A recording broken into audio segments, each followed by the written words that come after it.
आज आदरणीय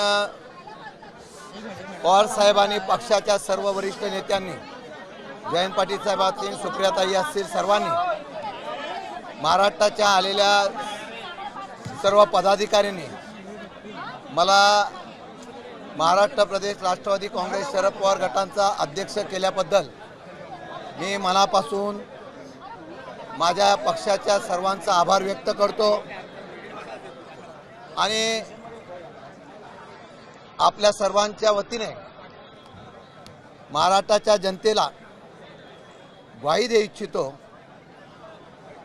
की ज्या नेत्याने महाराष्ट्राच्या गोरगरीब जनतेसाठी अहोरात्र कष्ट केले, त्या नेत्यांच्या पक्षाचा एक कार्यकर्ता म्हणून महाराष्ट्रातल्या असलेल्या अनेक प्रश्नाला अन्यायाला वाचा फोडण्याचा प्रयत्न मी करेल।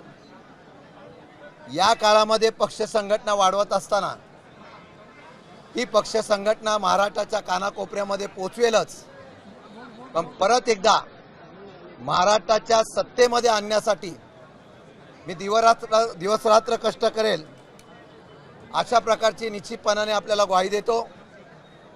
आणि त्याचबरोबर पक्षामध्ये अनेक दिग्गज नेते या पक्षाच्या कामासाठी अध्यक्षपदासाठी पात्र असताना सुद्धा मला जी संधी मिळाली त्या संधीचं सोनं करण्याचा प्रयत्न मी 100% करेल।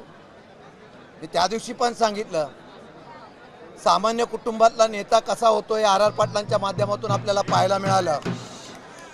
तशा पद्धतीचं काम करून सर्वसामान्य माणसाच्या जनतेच्या प्रश्नासाठी शासनाच्या आणि सरकारच्या चुकीच्या धोरणाच्या विरोधात या महाराष्ट्रामध्ये अनेक प्रश्न आता आहेत, त्याच्या विरोधात आवाज तर उठवेल, वेळ पडली तर रस्त्यावर उतरून या सरकारच्या विरोधामध्ये महाराष्ट्राच्या जनतेची जागृती करेल, अशा प्रकारची ग्वाही आपल्या चॅनलच्या माध्यमातून मी देऊ इच्छितो।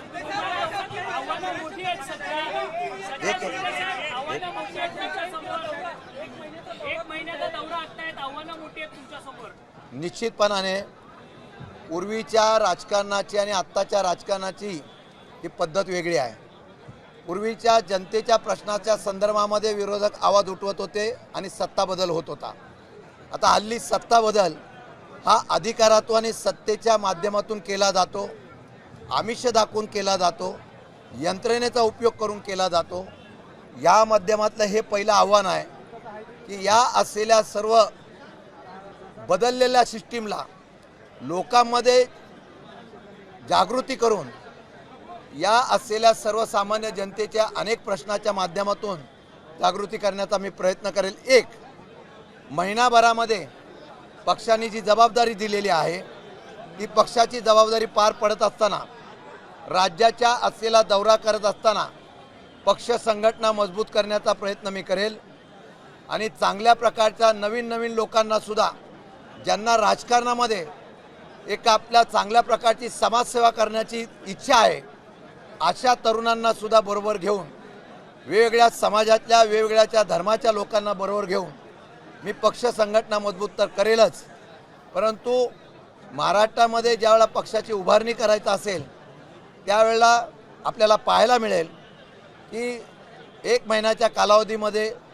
सगळा दौरा झाल्यानंतर राष्ट्रवादी काँग्रेस पक्ष हा पक्ष मजबूतीने संघटना म्हणून उभा करण्याचा निश्चितपणाने यश येईल।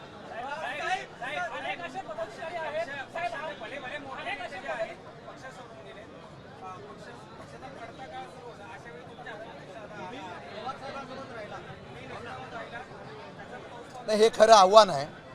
माझ्या माहितीप्रमाणे आता विरोधी पक्षाचा स्पेस महाराष्ट्रामध्ये आहे, तो भरून काढण्याचा प्रयत्न केला की आपोआप विरोधी पक्षाला मानणारी जनता जी असते ती किती पर्सेंटेज असो, परंतु त्यामध्ये तो पेच भरून करण्याचा जर प्रखरतेने प्रयत्न सुरुवातीपासून केला तर मला वाटतं यश चांगलं येईल आणि ते यश आणण्याच्या संदर्भातलं कष्ट करावे लागतील, ते कार्यकर्त्यांनी नेत्यांना विश्वासात घेऊन निश्चितपणाने करू।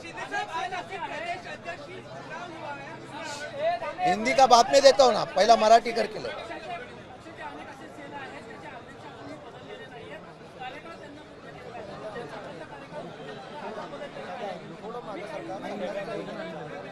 मी पहिल्या प्रथम सांगितलेलं आहे मी पक्षाच्या असलेल्या प्रत्येक सेलची बैठक घेणार आहे आणि प्रत्येक सेलची बैठक घेऊन प्रत्येकाशी मी फेस टू फेस चर्चा करणार आहे आणि फेस टू फेस चर्चा करून कार्यक्षमता आणि बाकीच्या सगळ्यांना बरोबर घेऊन नवीन लोकांना पण संधी देऊन यामध्ये आपण 100% चांगल्या प्रकारचं सेल प्रत्येक सेल उभा करण्याचा मी प्रयत्न करणार आहे.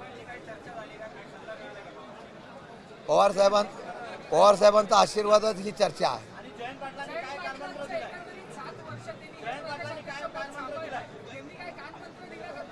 मी एकच सांगू इच्छितो की आज ज्या काय अफवा उठतात, मगाशी जयंत पाटलांचं भाषण आपण सगळ्यांनी बघितलं असेल. ज्यावेळेला एखादी व्यक्ती भावनिकतेने बोलतो, ज्यावेळेला एखादी व्यक्ती आपल्या कौटुंबिक असलेल्या जिव्हाळ्यातून बोलतो, त्यावेळेला शंका घ्यायची नसते. आणि मला वाटतं की मी कार्यकर्ता म्हणून काम करताना अध्यक्षापेक्षा ज्येष्ठांचा आदर आणि ज्येष्ठांचं मार्गदर्शन घेऊन मी भविष्यकाळामध्ये त्यांचा सगळ्यांचा कानमंत्र घेऊन मी कामकाज करण्याचा प्रयत्न करणार आहे.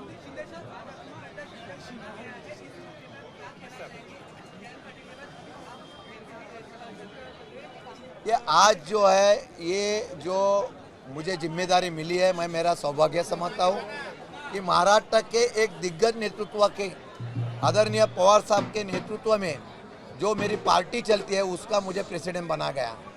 मैं इतना ही कहना चाहता हूँ, जयंत पाटिल साहब ने मुश्किल के घड़ी में जो पार्टी को संभाला है, जिस तरीके से पार्टी को कामयाब बनाया है, उस तरीके से उनका आदर्श, उनका मार्गदर्शन, उनका ही नहीं पार्टी के सब दिग्गज नेताओं का मार्गदर्शन लेके मैं आगे चलने की कोशिश करूंगा.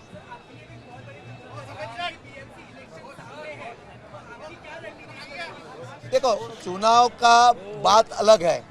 पहली पार्टी खड़ा करना एक चैलेंज है. पार्टी खड़ा रहने के बाद हम लोग चुनाव में जाते हैं. मुझे पहले पार्टी तैयार करने के लिए कोशिश करनी पड़ेगी.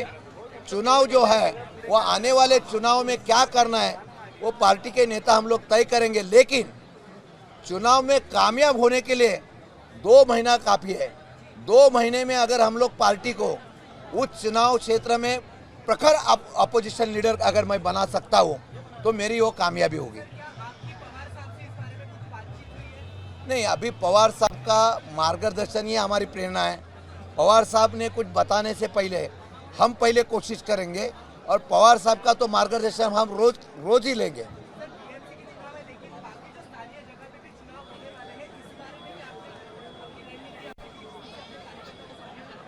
मैंने पार्टी के कार्यकर्ता को संबोधित करते हुए यही कहा है कि पूरे जुने और नया इनका सबका इकट्ठा करके पार्टी बनाने की कोशिश करूंगा. काम करने वाला कार्यकर्ता उसको पार्टी में पद मिलेगा.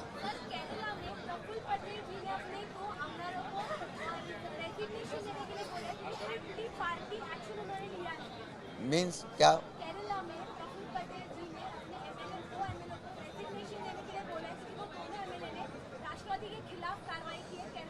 नहीं, वो उनके पार्टी का काम है, मैं उस बारे में क्यों बोलूं.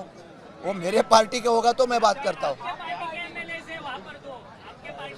नहीं, वो देखो, अभी ये तो लीगली फाइट चालू है, वो कोर्ट में चालू है. कोर्ट तय करेगा. उस कोर्ट में वो तय होने के बाद वो जो 2 पार्टी केरला के हमारे एमएलए हो गए, उनका जो है डिफेंस हमारी पार्टी करेगी. 100% दिल्या. आणि पार्टीच्या सगळ्या नेत्यांनी मिळून माझं नाव एकमत केलेलं आहे. त्यामुळे आजपासून तुम्ही लगेच आमच्या दुफडी पाडण्याचा प्रयत्न करू नका. आता मी पार्टीतून अजून कोणाचा फोन आलेला नाही. आणि असं आहे की पद मिळाल्यानंतर कोण शुभेच्छा देत असेल तर त्या स्वीकारायची आपली महाराष्ट्राची संस्कृती आहे. पहिली माझ्या कार्यकर्त्यांची पार्टी बांधून द्या. पहिलं माझं लक्ष असेल की सामान्य कार्यकर्त्याला पार्टीत घेणं. मग पुढे पार्टी वाढल्यावर आपोआप बरेच लोक येतील. आणि तिकडे पण काय सगळे आबादी असं समजू नका.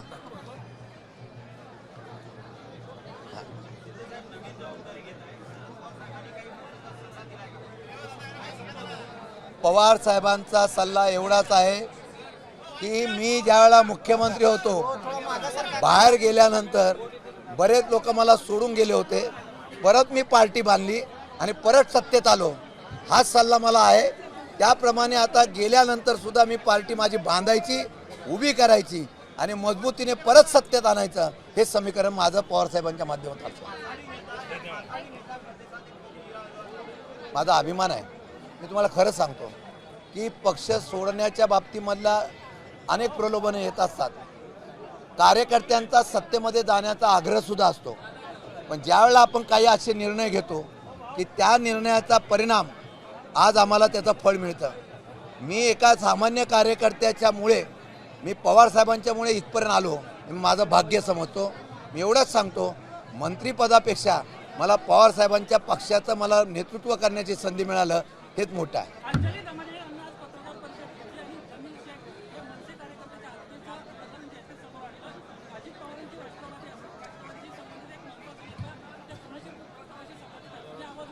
आत्ताच्या परिस्थितीमध्ये पद मी आज घेतलेलं आहे. असे महाराष्ट्रातले अनेक प्रकरणं माझ्याकडे येतील त्यावेळेला 100% तुम्हाला रस्त्यावर मी पाहायला मिळेल.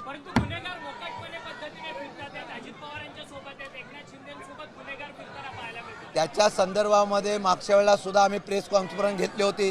विरोधी पक्षाच्या असलेल्या चहा पाण्याच्या बहिष्कारावर आम्ही बोललो होतो. आता सरकार त्याच्याकडे लक्ष देत नसेल तर त्याचा न्याय कसा मागायचा ही आम्ही रणनीती ठरवून निश्चितपणाने उठवू. एबीपी माझा, उघडा डोळे बघा नीट.